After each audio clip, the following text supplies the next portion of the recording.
All right, hello, welcome. Let's go ahead and get started.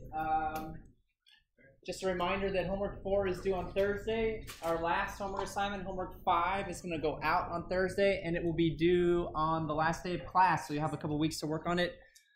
I understand this is a busy time of semester. I know you've probably got projects and other classes and things like that that you're worried about. So, I do want to make it clear that homework 5 is just another regular old homework assignment. It's not a final project. I do not expect it to take up a giant chunk of your time over the last 2 weeks. That's not my intention anyway.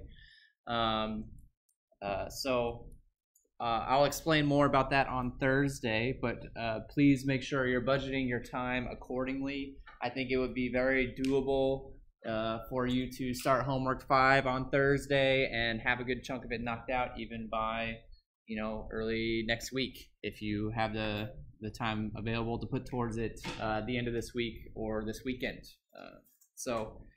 And then we're getting close to the end here, so we're going to talk about NoSQL stuff for at least one more day after this, and then I've got a few just kind of loose end topics that I want to talk about for the last part of the class, and then we'll do an exam review, and then we're done. So getting very close to the end. We're in the home stretch, just a couple weeks left. Are there any questions about scheduling, homework assignments, things like that before we hop into today's topic? Oh, I'm a little behind on grading homework 3. I have started grading homework 3. I'm not very far into it yet. That is very high on my list of priorities right now, so I am hoping to get homework 3 stuff taken care of sooner rather than later. Hopefully by the end of this week, I'll have most, if not all, of the homework 3s graded, and then of course I'll have to hop right into doing homework 4 grades as well. So sorry it's taken me a little bit longer to get to that, but it is high on my to-do list. So all right, if there aren't any questions, today's an exciting day. Actually, this is one of my most favorite days in the whole class, what we're doing today. We're going to talk about MongoDB. So last Thursday, I introduced this idea of a NoSQL database. We're going to look at a few concrete examples of NoSQL databases, because one of the things that I talked about is the fact that, one of the things that we talked about last Thursday is the fact that there's not just one flavor of NoSQL databases. There's actually lots of different forms that a NoSQL database can take. So I want to show you a few different examples of a NoSQL database. We're going to start with Mongo. It's probably one of the most, if not the most popular NoSQL database that's being used right now. Certainly not the only one, but a very, very, very popular database implementation. So we're going to talk about how Mongo works. We'll compare it with the relational databases, the SQL databases that we're used to working with. And then I'll do some examples actually with the Mongo database towards the end of class today. All right. So MongoDB is a flavor of database that we would call a document store. It is a document store. So what is a document? This is actually a little bit of review from last Thursday. How would you describe a document? How would you describe the structures that we talked about last week? Yeah. It's the smallest unit within a non-SQL database. Okay, so it's the smallest unit that we're going to be able to represent in this particular database. That is true. What kinds of stuff do I expect to see inside of this document? How do I expect the data inside of a document to be formatted? Rows and columns? Nope. Keys and values. That's the main building block of a document. We're dealing with key value pairs now. So before we take a look at some examples of documents, be sure to note the citation down here at the bottom. Almost all of the material from today's lecture comes from this fantastic book. This is another short one. The one we looked at last week was also a pretty short book. This one's not very long either. You could read this book in an hour or two. if you have the time available to do that. Goes through a lot of great MongoDB examples, so I highly recommend that book if you're looking for more information about this particular database. And so database documents, are made up of key value pairs. Every key value pair is going to have a data type associated with it. We'll take a look at data types in just a little bit. And the order here kind of matters. I say kind of because if I am looking up a key in a document, it doesn't really matter where in that document that key shows up, right? But if I'm comparing two documents to see if they're the same, if they're equal or not, then actually the order kind of does matter, and it will take the order of the keys into account when doing things like that. Unlike SQL, it is case sensitive, it is type sensitive, and we can't have duplicate keys allowed, so it actually feels, very similar to hash map in that regard, right? You could think of a document as a hash map with a few additional features associated with it. So here's an example that shows off some of the features that I might expect to see in a document. I've got a couple key value pairs right up top for first name and last name. This happens to be the author of the textbook. And then I've got another key value pair for phone numbers, but this time I don't just have one value. I have a list of values, and I can distinguish the fact that it's a list by the fact that I see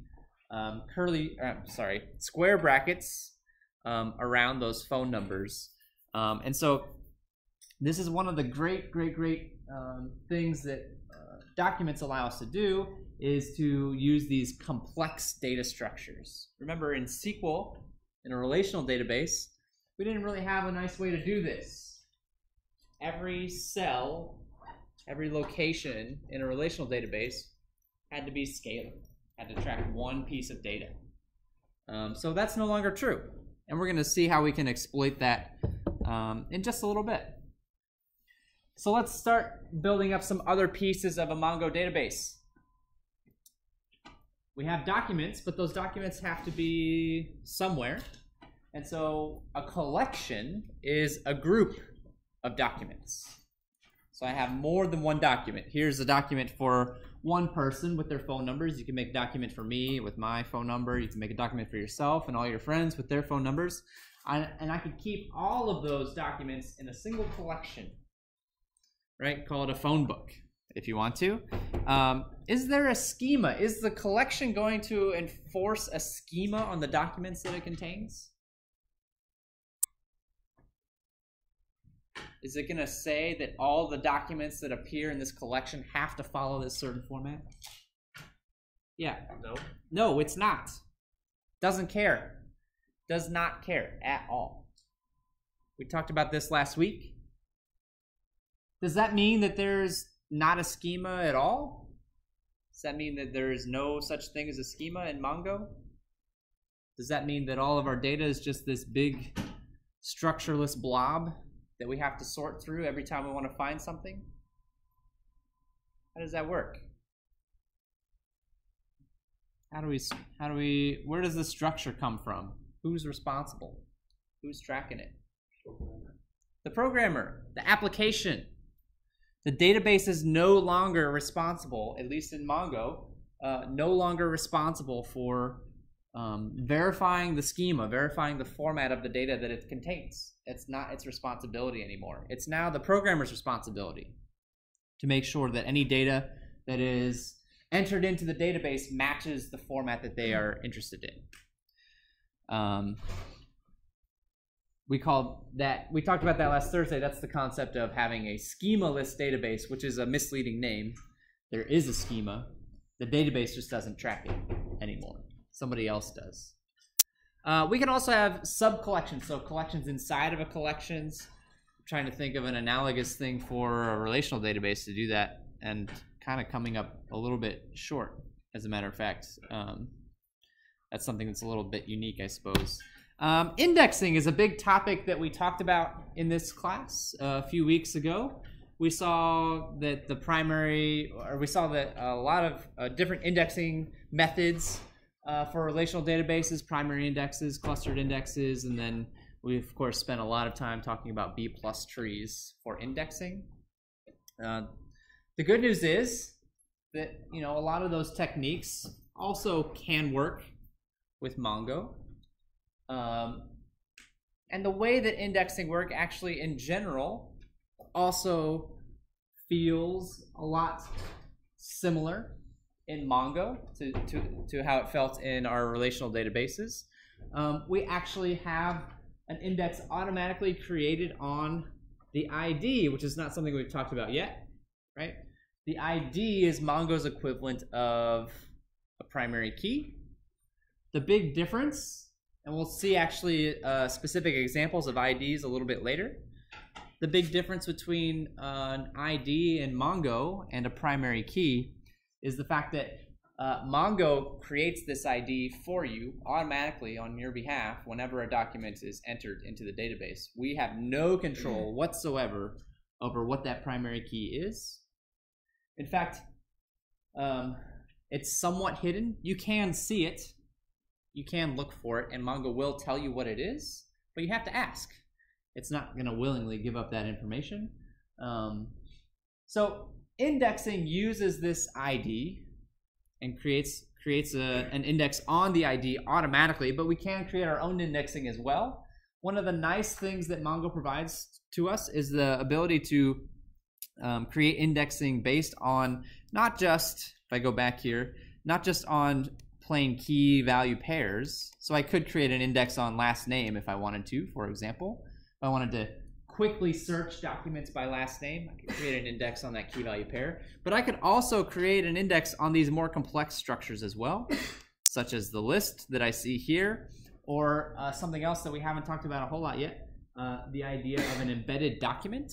Having a document inside of a document is something that we can do in Mongo, and I can create indexing on those structures as well. So the complex structure of a document compared to a table is still not going to slow us down in terms of the operations that we want to perform on those documents, on those structures. We can do composite indexing as well. Actually, we can do composite indexing in relational databases too. What's a composite index? Anybody know? Yeah. So I take two different fields and use them to make the index? Yeah, more than one data item, more than one field. So in a relational database, it'd be an index that uses more than one column. In Mongo, it'd be an index that uses more than one key value pair to create an index. All of these things are still possible. So the big topic that I want to spend time talking about today, we're going to talk about this in a few different forms, is design. The design process is significantly different with Mongo than it is with a relational database.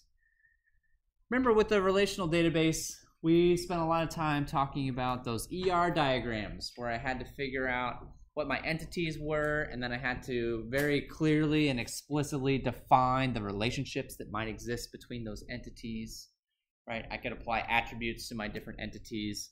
In Mongo, we still kind of have this idea of entities a little bit, but the idea of relationships is going to be very de-emphasized. It's not what Mongo necessarily wants us to do. That's not the Mongo way of doing things.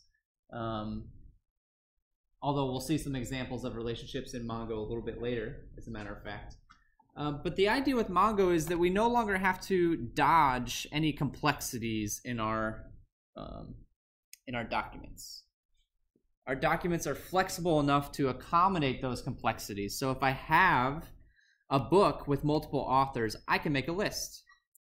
If I have a book with one author, that's okay too, right? I can still have a list with a single element, or maybe not even a list at all. Maybe it just says what the author is. Or maybe I have a book and I don't know who the author is.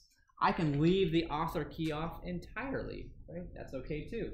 That's an example of what Mongo can do for us. But I think a better example would be something like this, where I'm tracking, information about a CD that came out, and I have a list of tracks.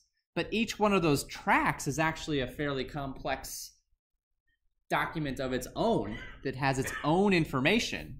So you can see that I've got the track number, I've got the title of the track, and the length all listed as a document within a document. So this is an example now of an embedded document.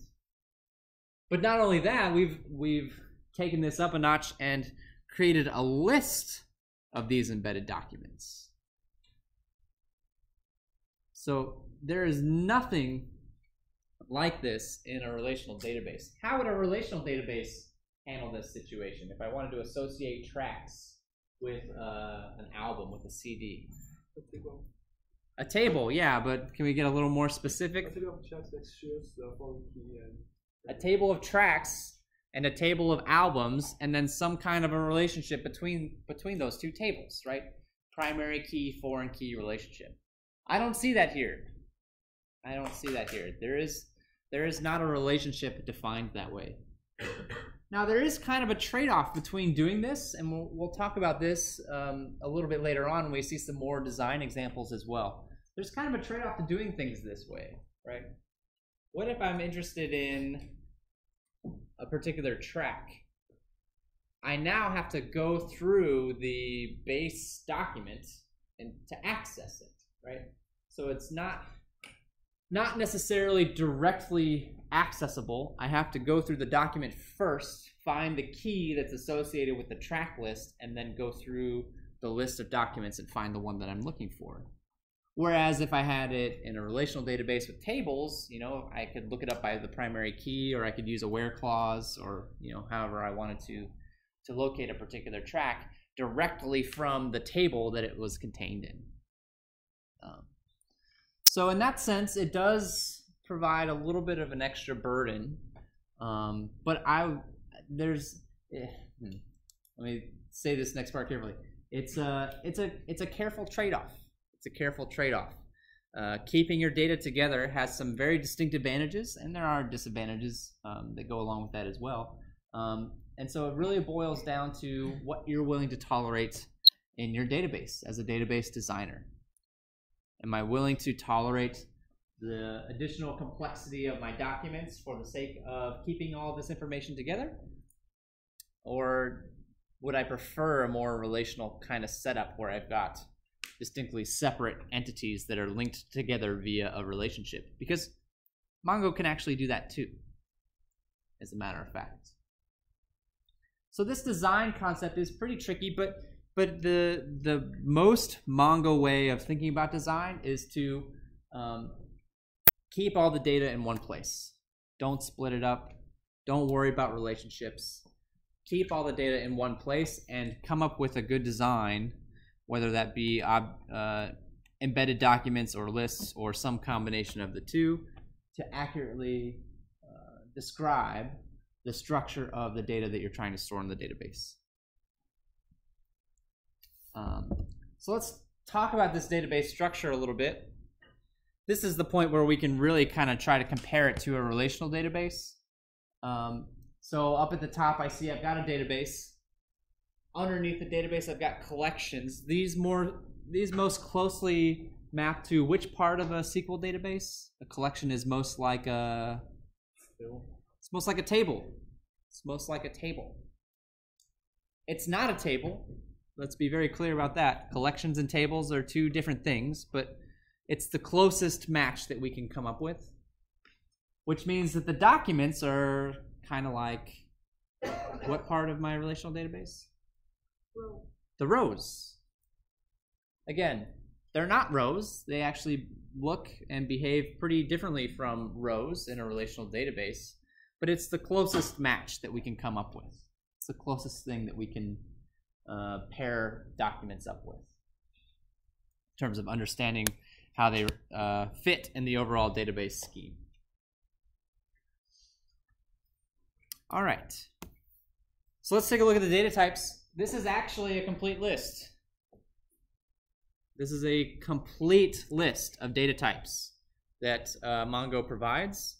And there's not a whole lot of surprises here, right?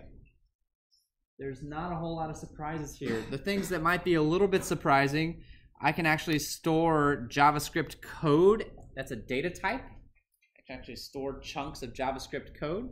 The reason that exists, if you ever have interacted with Mongo, which we're going to do today, as a matter of fact, I'm going to do a little demo.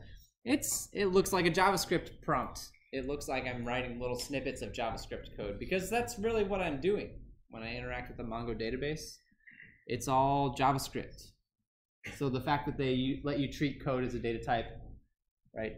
Not terribly surprising. We've already talked about arrays and embedded documents, but I really think these can't be understated how important they are in the MongoDB ecosystem. This is really what makes Mongo Mongo, in my opinion. The fact that it can do these things, the arrays and the embedded documents. There are some other interesting things worth pointing out on this list of data types. I can store a regular expression. That seems a little strange, right? You might be thinking to yourself, well, regular expression, I could just store that as a string if I really wanted to, right? 'Cause at the end of the day, it looks very string-like in nature. But Mongo actually lets you store things as a regular expression data type, and then you can tell Mongo to apply that regular expression to other parts of the database when you need to.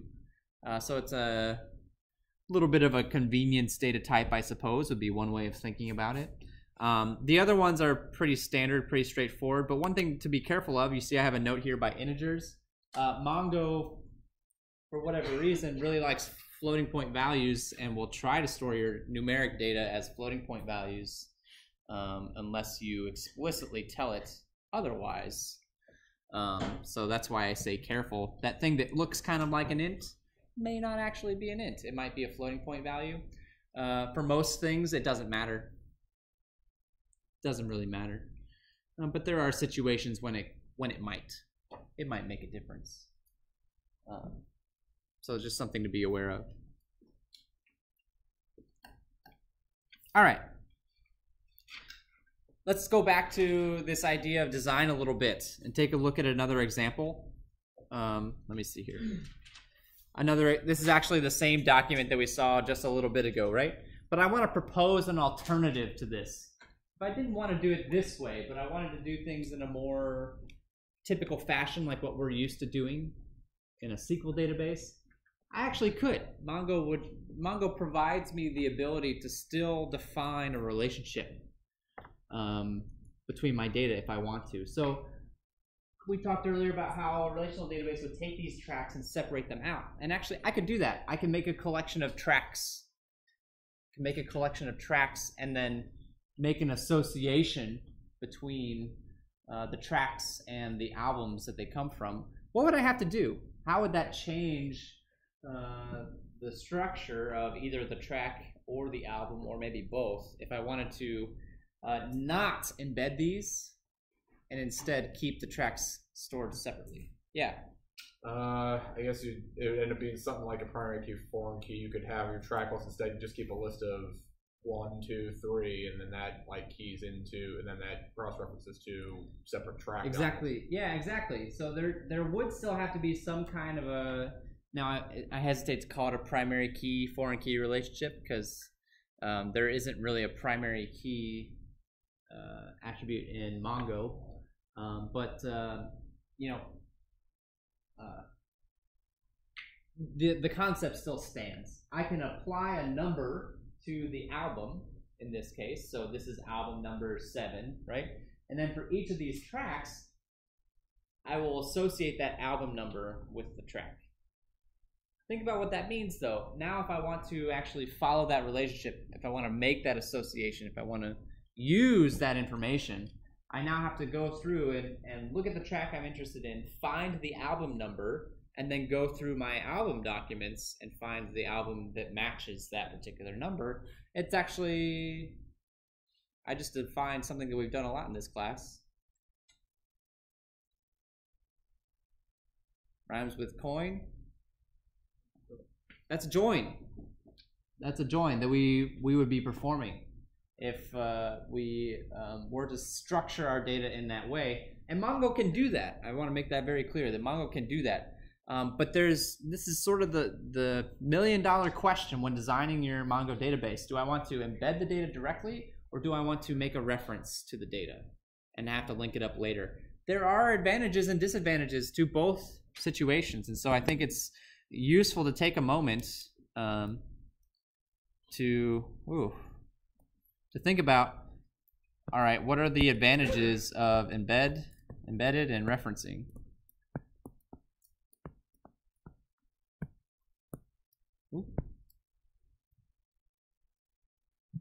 So if I want to embed the data directly inside of a document, so I have one document inside of another document, right? What are the advantages of doing things that way? Yeah. Faster how? Faster than referencing to another document. Faster than referencing. So I think we need more context. I think making a blanket statement like that is not 100% accurate. Yeah.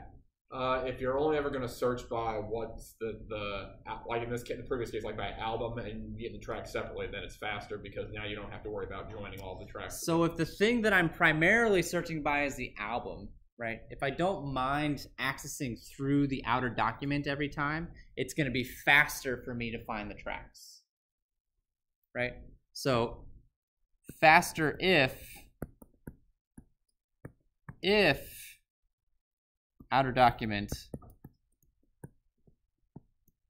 Oh my goodness, my handwriting is worse today than normal. I'm sorry. Is frequently used.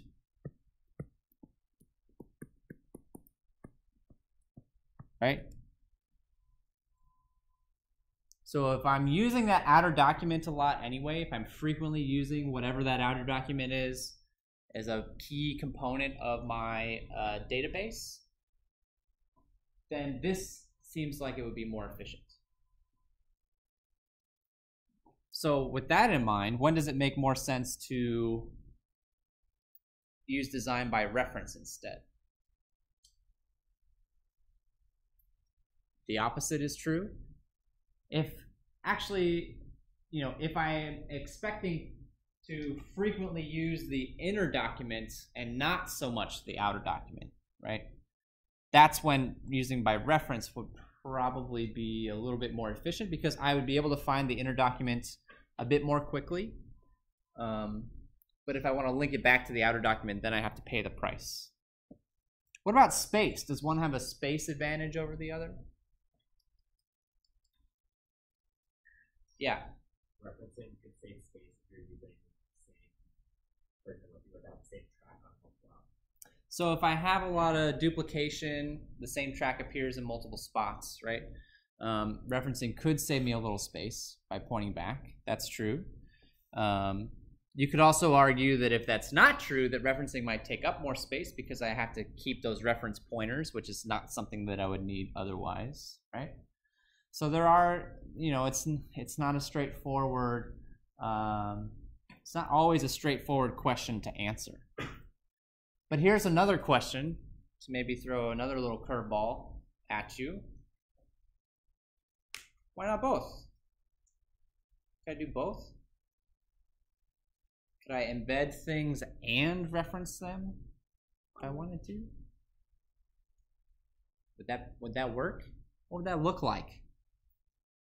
What would that look like? So if I switch back to our document here, if I wanted to do both, I would still have this, but then I would have another collection that also has the tracks in it, right? And those tracks would refer back. Does that seem like a good idea or a bad idea? What do we think? Does that seem like a good thing to do or a bad thing to do? There's a very, I think, clear disadvantage to trying to use both. Anybody see? Yeah. Redundancy. So what happens if I decide I need to change one of these pieces of information? I now have to find it in multiple spots. We actually have a name for that. What we did on, we have a name for what that looked like in a SQL database. We actually tried to avoid redundancy by applying normalization, right? So if we use both, we would be denormalizing our data. be denormalizing it. So that's definitely a disadvantage. But the advantage of doing it that way is that in terms of access, I could get pretty good access regardless of which route I wanted to take, right? I could access the tracks directly and still get pretty good retrieval times, or I could access the tracks through an embedded document and still get pretty good retrieval times that way as well. So it's trying to get you the best of both worlds at the trade-off then of space and redundancy, which are pretty big trade-offs. Those are non-trivial things to give up. So I would say that while you certainly can do things both ways, you can embed and reference in the same database. Very uncommon to see. Very, very uncommon. Yeah. Just like thinking, if you're referencing too much, don't you reach to the point where why aren't you just using a relational database? Yes, actually, I think that's a very valid point. Databases are good at references. They're built around the whole concept of a relationship. That's why they're called relational databases.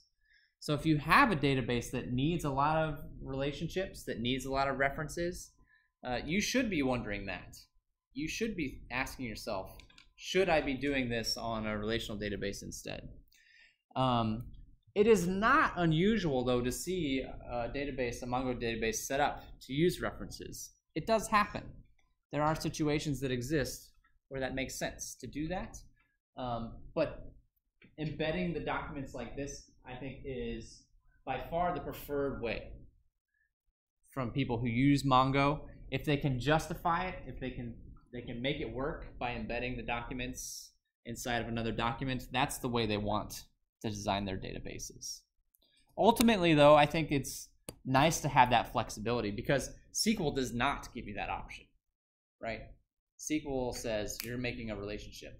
Get out of my face, you know? And that's it. That's what you got. Mongo is a lot more flexible in that regard. Are there any questions about that? It's a very important concept, pretty classic topic when talking about Mongo database design, embedding versus referencing these documents. Any questions? The references could go the other way as well, right? I could actually have a list of track numbers inside of the album document and then go look those track numbers up if I wanted to. That's something that would be a little trickier perhaps to do in SQL. Have the reference go the opposite direction. Anyhow, all right. Earlier I brought up this concept of object IDs. And so I mentioned that these are generated for you automatically by the system. I don't get to choose what the object ID is. It just is. It's whatever Mongo tells me it is. And actually, it's very clearly defined. It is a 12-byte object, and you can see exactly what the different bytes are in this particular, for each particular ID. I've got the timestamp. I've got the machine number, so that's actually probably some function of the hash of the host name would be my guess, although I'm not sure of the exact implementation, how that's implemented. The PID would be the process ID that created this particular document. And then the last 3 bytes are just an increment. They just count up. It's literally just a counter. Every time I create a new document, that increment goes up. And so my question for you is, why? Why do I have these different pieces? Like, okay, the timestamp kind of makes sense, right? That one I feel like is not a hard thing to sell. The machine and the process ID, maybe you buy that, maybe you don't. But the increment feels particularly strange. Like, if I already have these other 3 things, why do I also need increments here? What's the reasoning for including that particular piece? It just seems like it might be a little extraneous. It's not, though. There's a very good reason. Think about back to Thursday when we talked about NoSQL databases. NoSQL databases, one of the big difference between NoSQL databases and SQL databases, relational databases, in terms of how they're designed, right? NoSQL databases really want to be big, right? They really want to scale out. So think about what that means. That means that I've got lots of operations happening at the same time, perhaps. So it would not be particularly unusual to see the timestamp be the same, right? I could have multiple threads running on the same computer, creating documents at the same time, right? And so the increment exists to accommodate the fact that we expect Mongo, our Mongo database, to be a very massively parallel database. Lots of things happening at the same time. At the same time. So it's really just a little bit of extra information to guarantee that the ID that is generated for this particular document is unique to that document. Without that increment on there, if we just relied on the first three pieces of the ID, still technically, theoretically possible that two documents could be generated with the same ID. Unlikely, sure, but still possible, and that's not good. That's not good enough. And so you can take a look at these values. They're not very exciting. They look like hex strings. Most of the time, I don't really care what the ID is, other than maybe using it as a lookup, perhaps, for a particular document that I'm interested in. But even then, there's other ways that I can find that information. All right, cool. The rest of what I have planned today is a little demo. If you've used Mongo before in some other classes, I'm probably not going to show you anything today that is above and beyond what you've seen in those other classes. However, for those of you who are new to Mongo, this will be a nice little tour. I'm just going to show you the basics. I do want to point out that our next homework assignment is based off of Mongo, and so a lot of what you're going to be dealing with on the next homework assignment is going to be directly related to the operations that I'm going to be talking about in this demo. So you do not have to do this, but if you want to do this to get some more practice, to get some more experience with the database, you can download Mongo and install it on your machine. It's free. There is a community edition. That would be the one that you would want. It runs on, I know it runs on Windows. I know it runs on Linux, and so I assume it would also run on a Mac, though that's the one that I've never actually tried to do. I assume it would work, though. And so the way that it works is you need a server and then you need a client, right? And so once you download and install Mongo, I'm going to pull up oh, that's far too small. Let me make the text bigger. Sorry. I thought I had it big enough, but I didn't. That's a little bit better. Let me know if that's still too small and I can try to make it a little bit bigger even. Okay, so when you download and install Mongo, you get a whole bunch of stuff with it. So here's all the files that are actually installed. So you can see I've got several different versions of Mongo listed here, right? The two that I'm going to show you today are MongoD. That's actually the server, the Mongo daemon, and then Mongo, which is just the client. How do I access the database as a client? So I've got two terminals up. I'm going to start the server on one terminal. I'm sorry, I forgot the thing. I'm going to start the server here, and it spits out a whole bunch of information. All right, that's fine. And I'm going to switch over to my other server, and I'm going to I forgot to do it. Forgot to do it this time. I'm going to start up Mongo, and I actually end up with a prompt. Down here at the bottom, it's waiting. I've now connected to the server. It's waiting for me to type in some Mongo commands. So if we were running a SQL server, this is where I'd type in my select from, so-and-so, so-and-so. But we're not running SQL, we're running Mongo. So the first thing we need to do is understand how to navigate around the database. We've got databases and collections, and so use library is going to be a usage command for the database that we want. I'm sorry, for the collection that we want. I can show the databases that exist notice this is a fresh install, so I didn't actually create any of these databases. Admin, config, those were created by the system. Local tests, those were all created by the system. So I can say use library, switch to DB library, and so now if I show DBs, notice that unlike, well, there's nothing in it yet, so I guess it's still not good enough to make the list. But notice that unlike SQL, I didn't have to create the database. I just said I wanted to use this database. It looked at the list and said, okay, it doesn't exist yet. I'll just make it for you. I'll just make it. And now you're ready to go. And so I can look at the collections that are in here as well. Remember, collections are kind of like the tables. And it's empty because I haven't done anything yet. I haven't made a collection yet. Collection does not yet exist. So I have to do that too. So let's take a look then at how to put some data in this thing. I can't really talk about anything else related to Mongo until we have some data to play around with. So here's how we can perform an insertion. The first thing I'm going to do is create a document. This line of code is actually just straight JavaScript, honestly. It's straight JavaScript code. So I'm creating a JSON document. You can see the key value pairs.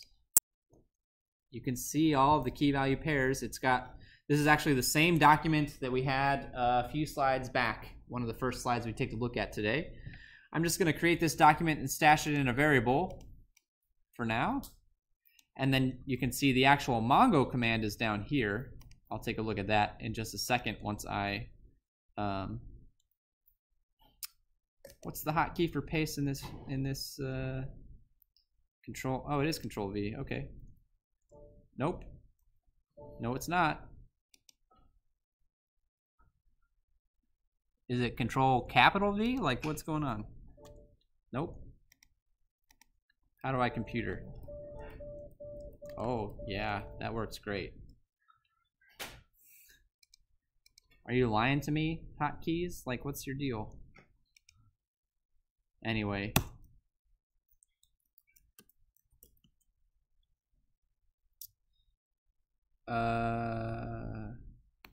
Oh, and now it's mad because it needs to be, oh goodness gracious, this was an epic failure. Sorry about that. Man, did I use a different terminal last year? I must have used a different terminal when I put this together. I'm sorry, guys. This will be the last time I use PowerShell. I tried and failed. Oh goodness, this is going to take forever. Well, I don't have to do the whole thing. I don't think.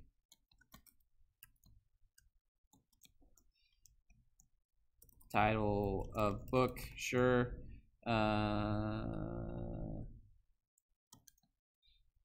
ISBN is a number. And then, okay, cool. We'll just do that for now. Sorry. All right.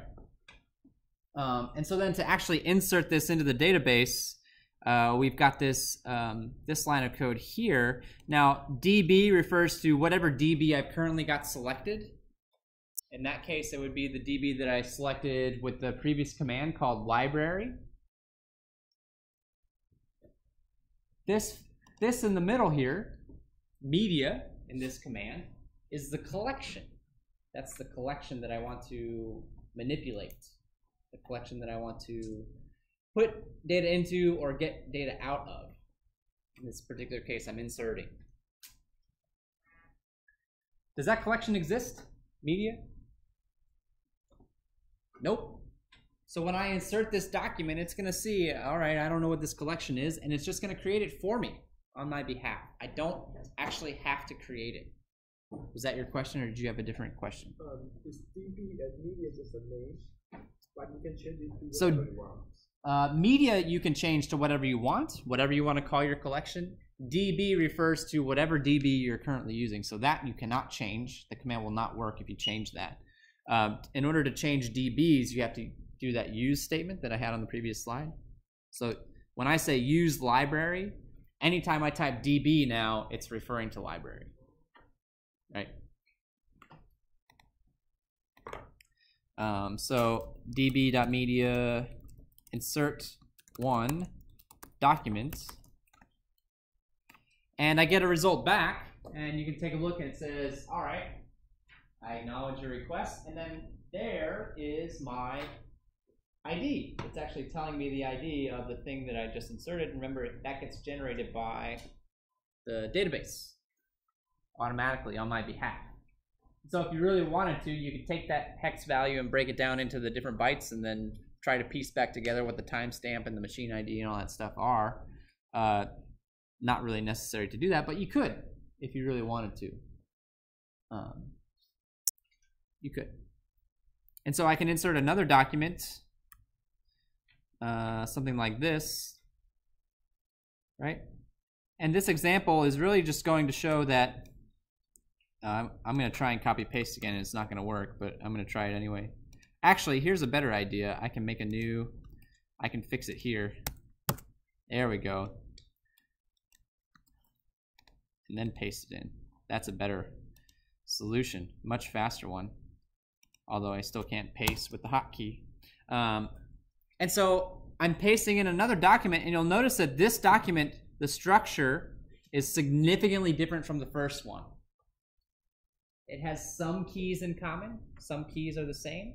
Other keys are not. Right? Other keys look very different. Mongo doesn't care. Mongo does not care. It's not going to try and tell me that they have to be similar in structure. What you will notice too is that the object IDs that get generated look exactly the same, which should not be surprising, right?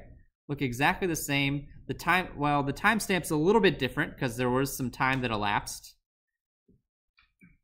The machine number is the same, the process ID is the same, and then increment went up by exactly 1. It's just a counter. It's just a counter. All right? Question? What about the security? What about the security? What in particular are you interested in? So I don't know, but we talked about for relation database, we talked about skill injection. Injection, sure. So can we would it work if I inject JavaScripts, equivalent to potentially?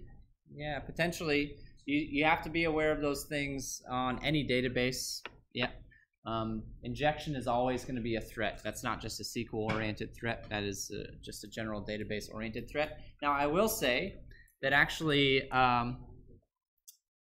while I'm using the console here to show you some basic MongoDB commands, in practice, right, we very rarely use this outside of development and testing purposes.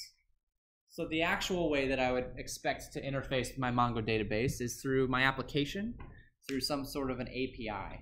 In fact, we're going to take a look at that on Thursday, or we might take a look at it today if we have time. I'm not sure that we will, but the Java API from Mongo exists, and so if I was writing a Java application, I would use the Java API to interact with Mongo and do it that way. And so I wouldn't be writing JavaScript commands, I'd be writing Java commands. However, if somebody fed me the right Java or maybe even JavaScript command through my application, it could still potentially disrupt my database if I'm not careful. So yes, the short answer to your question is yes, that is still something you need to be aware of, but that problem is often solved the same way that we talked about solving that problem with SQL, just making sure that you are looking for those keywords and treating them appropriately. Great question. All right, so we've inserted a couple of documents in our database. Now let's talk about how we can retrieve documents from our database. So you can see that I've got the find command. That's going to be our main entry point for retrieving. And if I just used find with no arguments, no parameters, it's just going to give me back everything, right? It'll give me back all the documents that exist in this particular collection. And maybe that's what I want, but more often than not, I want something that's going to allow me to specify that I'm looking for particular values. I'm looking for something in particular. So we can do that as well. you'll notice that the way that I search, the way that I do a search, is by passing in another document. So I'm saying I want to find stuff, and what do I want to find in particular? I want to find the document that has this particular artist associated with it.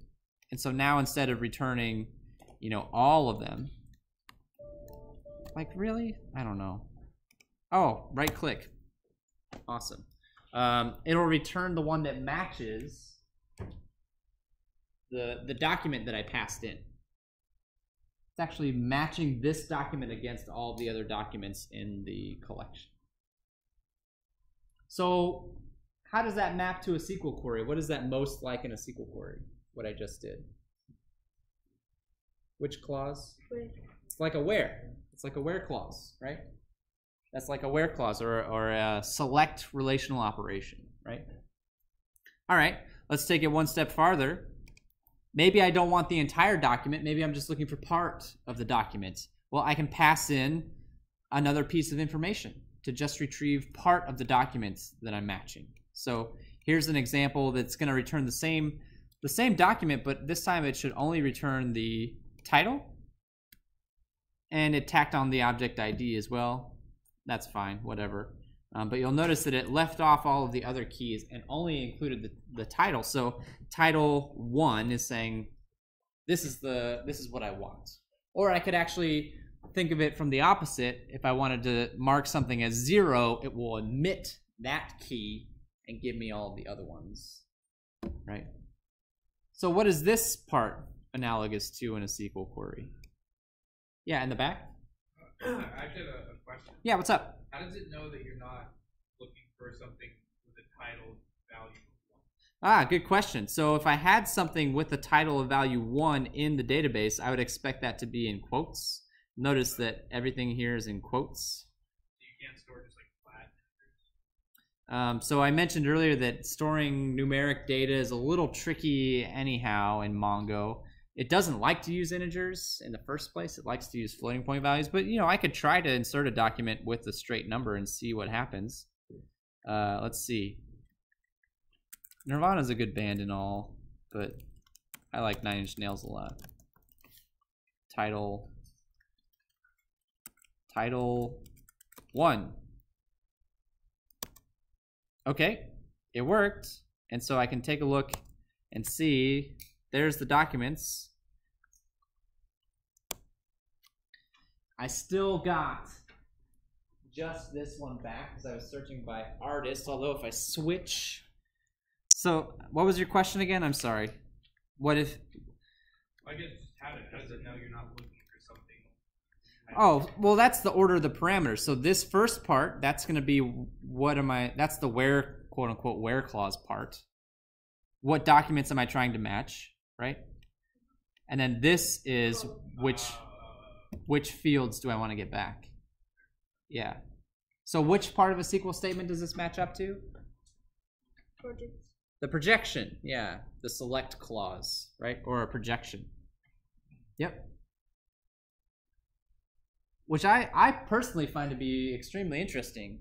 We talked about all those relational operations. This is not a relational database at all. It's a document store.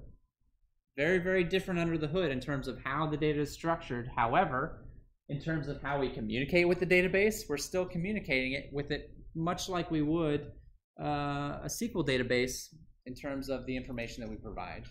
I'm still kind of doing selections and projections and all that fun stuff, even though I'm dealing with documents now instead of tables. Yeah. So for the order of operation, I think they're like it's being in order, which is like different than the SQL. Yeah, that's a good point as well. We've spent a lot of time talking about the order of operations for our SQL statements, and so here, right, I think actually you can see that that order is still somewhat preserved because SQL also likes to do the relational selects first if it could, right? So that's still true here as well. It's still narrowing down the list of documents first and then applying the projection afterwards. I agree with you, absolutely. Great points. And so with that in mind, you know, that's got a lot of flexibility. This one won't actually work because I botched that first document, but that's okay. This last one will work though. And so we can see that now we're doing something a little bit different. I'm saying find all the documents and then sort them. And then the information that I'm providing here is which key do I want to sort by. So I'm going to sort by title in this particular case. And so, whoops. And so I can run this guy. And you can see that should be sorted by title. And so title 1, okay, comes first. So that's interesting, right? I'm sorting some things that have integers and some things that have strings. I didn't intend to do things this way, but this is where we ended up. And so we can take a look at the results. Apparently, integers are going to come before strings in the sorting results. Okay, I didn't know that that was going to happen, but it's fine. I have no problem with that, right? Otherwise, it sorts it the way you would expect in alphabetical order. Cool. Yeah, what's up? Why do you see title 1? So the 1, you can think of it like a Boolean value. This is the column that I want to sort by. Or another way of thinking about it is that this is a document, correct? It's expecting me to pass in a document here. Can I have a document with just a key? Okay, so 1 is just to like use up the position of the value. But I could, it's not the position though. It's more like a true false. 1 is true. So we can use whatever except for something equals to false. So you can mark things as false as well, although I'm not sure. Yeah, bad sort specification, right? Can I put anything here besides a 1? Apparently not. Anything. I don't know. Anything. No. There might be situations where you could. So, you know, I could decide to sort by title, but then maybe not by artist. Like, would this work? Nope. I'm just kind of guessing right now. So I can sort by both. I can sort by title and artist at the same time. I think sorting is maybe not the best example. A better example of using those documents would be when we were doing the queries. So like this, I'm pretty sure it would take that, right? You see that I switched the 0 here on this query and it omitted that title key. So the 0 here means leave that off, and the 1 means include it. But that doesn't make sense in the context of sorting. Yeah. What if some document has a title of 0? We already covered that. We already talked about that. Like that's quite literally why I inserted a document with the title of 1 here. I already did that.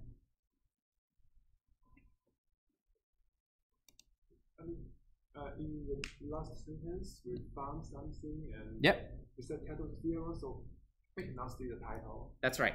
But if like some check the video. Okay. I'm recording. I already did that exact example where the title actually matches this value. I already talked about it. And one more question. Yeah. There is in left note you can see there is a quotation mark in the fourth line. Yeah. I'm sorry? In the author, there is a quotation mark. Okay. Yeah, but in other keys, no. Why? I don't know. It doesn't matter. Apparently not. Little flexibility. You can see in the results that it is putting the keys in quotes. But also when I was doing my querying, it did not seem to care that I left the quotes off. So, okay, right. Seems like it doesn't care.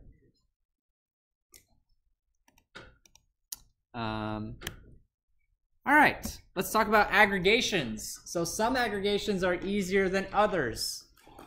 Some aggregations are much easier than others. So count is very simple. There's a count function that will count documents for me, and it does exactly what you would expect. So if I say db.media.count, I'm going to get back the value of 3 because that's how many documents that I have, right?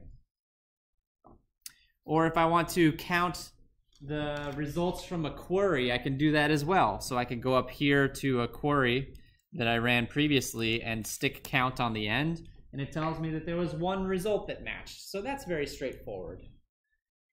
The other types of aggregations that we've seen, things like sums and averages, max and min, are unfortunately a little bit more complicated. So I have an example of, let's see, this is gonna do, looks like this is just gonna do this is doing a group by, actually, is what this one's doing. So it's still doing a count, but it's doing a grouping. It's doing a group by.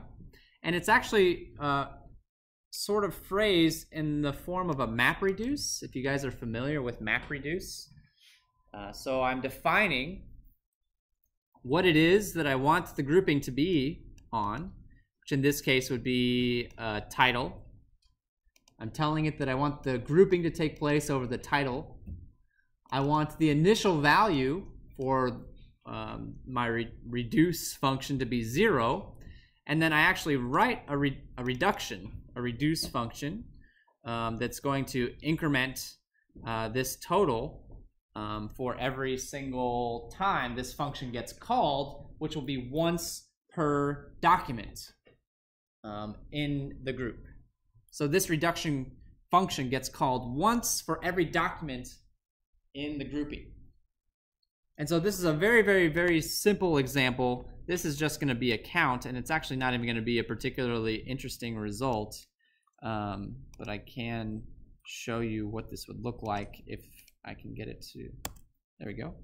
So I've got, one title with that, I've got one title with that, and I've got one title with this. Not the most exciting results in the world, but you can see that it is a grouping. It's an aggregation with a grouping. I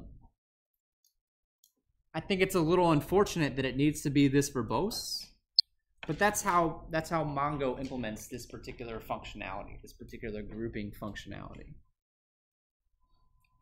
Are there any questions on that? I know it's a more complex example than what we've seen so far. So the 3 pieces I have to specify. The key is what I'm grouping over. This is the initial value. So what do I want the value to be initially? And then the reduce is often going to be a function that defines what behavior. So in this particular section, I'm doing a count, but I could do whatever I want. If I wanted to do an average, if I wanted to do a max, I wanted to do a sum, I could do that here instead. If I wanted to do some more complex arithmetic, I could do that there instead.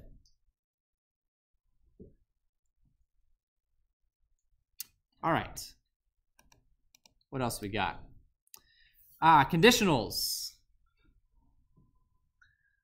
So if I want to find things that match, but maybe not exactly, we can do that as well. So this slide actually is just setting up a new collection or a new set of documents for us. There's actually nothing new on this slide. It's just a new collection or a new set of documents for us. So I'm just very quickly going to copy these movies over and, whoa, hey, I got you. I'm just going to copy those over into my collection real quick. And let me just make sure that they all made it before I proceed. And so you can see now our collection of documents is growing. I've got a book, 2 CDs, and 2 movies, although I thought I was supposed to have 3 movies. I was, but this first one probably got busted somehow. Let me fix it real quick. Just take a second. Sorry.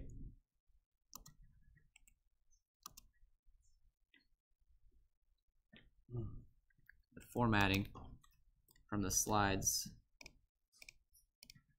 All right. There we go. And then I'll say db.media.insert. And now, oh, I was supposed to say insert 1, but that's okay. All right, cool.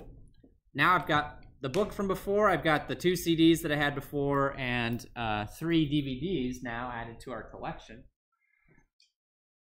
And what I want to do is do some more conditional kind of querying on this new stuff that we've inserted into our database.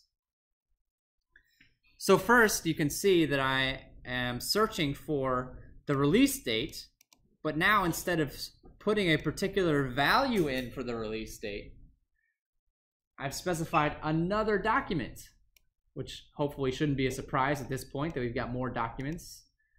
GT stands for what you might expect. It stands for greater than. So find all movies that were released after 2000. That's what this is saying. And it says, so what's this piece saying? You should actually be able to tell me what this is doing. This last piece. Omit the cast. Omit the cast. Don't tell me the cast information. Just tell me everything else. Let's give it a shot real quick. All right, and so there's only one, Toy Story 3, that was released after the year 2000. If I look at the other movies, you can see that that is in fact true. So this $signed GT is an example of how we do conditional operators in Mongo. And you can see, you know, on some of the future examples, this is greater than or equal to, this is less than. So I don't feel like I need to run those, right? They're just slight variations on the one that I just did. I have an in operator, so this tests for set membership, right? So if the year matches one of the years that is in this list, it counts as a match. So it's going to look for the year in this list. And then I also have an or conditional here. Finally, down here at the bottom, you can see I want to find everything that either has a title of Toy Story 3 or has this particular ISBN number for a book. And I actually butchered that ISBN number earlier, so that's not going to find that particular textbook, but it would find Toy Story 3 since that is one of the movies that we inserted. So the main takeaway here, of course, is that if I want to do conditional operations, I can. That $sign prefix is a dead giveaway that that's some kind of a conditional that I'm applying to my queries. How are we doing? We're almost out of time. Okay, good. We're actually doing great on time. How do we update stuff? So we can update stuff. One way of doing an update is to simply pass in a new document. We actually already have, I'm sorry, this is search criteria. I'm looking for this particular document. So find the document that has this particular title and then put this one in its place. Put this one in its place. So it will take whatever information was already in there and replace it if it needs to. This last piece here is a little curious. Upsert equals true. Upsert is a combination of update and insert. And basically what it's saying is, if you find the document that I'm searching for, if you find the document that matches this criteria, update that document with the new information that I gave to you. If you don't find that document, if this document does not exist, you don't find a match, then just insert this document as a new one. So it allows you to perform either an update or an insertion depending on whether or not that document already exists. And so the overall effect of this particular statement, I believe, is just that it would add the genre, which was not present before. The other thing to note here, the difference between this one and the one below, you'll notice that here I'm using update 1, and here I'm using update many. And so that name certainly implies what it's doing. Update 1 is going to find one match and update it. I could have multiple documents with the same title. There's nothing stopping me from doing that. The title does not have to be unique. There's nothing stopping me. update one would find the first one that it came across and update that one and then be done. If I wanted to update all of them, then I would share that same title. Then I would need to use an update many statement to touch every single one of those documents. This is a little bit verbose. It works. Actually, let me go ahead and run this one because my future examples are going to require it. It works. Well, I said that it works and then it didn't work. What are you mad about here, guy? Error, the update document must contain atomic operators. Oh boy.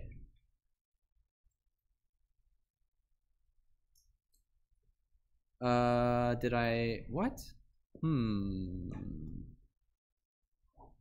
Well, that's a trip to Google.